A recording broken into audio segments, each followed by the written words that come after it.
Then crypto capital turned out to be a fraudulent shadow bank that was operating all sorts of crazy things, and they got arrested. The founder got arrested by the FBI, and suddenly $850 million of crypto capital's funds was seized by governments because crypto capital was engaging in all sorts of activities that look like money laundering and all sorts of things.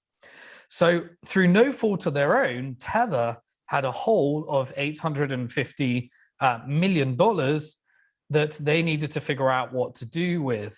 You know, we've had banking hiccups in the past.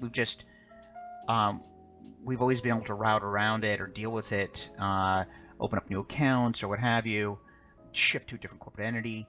Through no fault of their own, Tether had a hole of $850 million that they needed to figure out what to do with.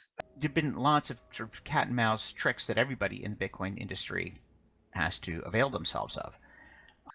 Was engaging in all sorts of activities that look like money laundering and all sorts of things.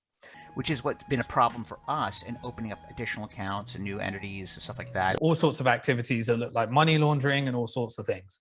But sometimes those accounts get shut down because, you know, the correspondent banks figure out, oh, this money laundering and all sorts of things.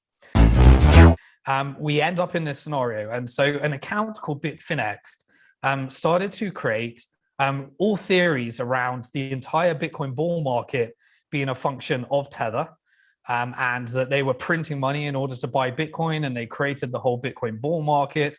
And more people started to question Tether and whether they could, whether it was backed by dollars or not.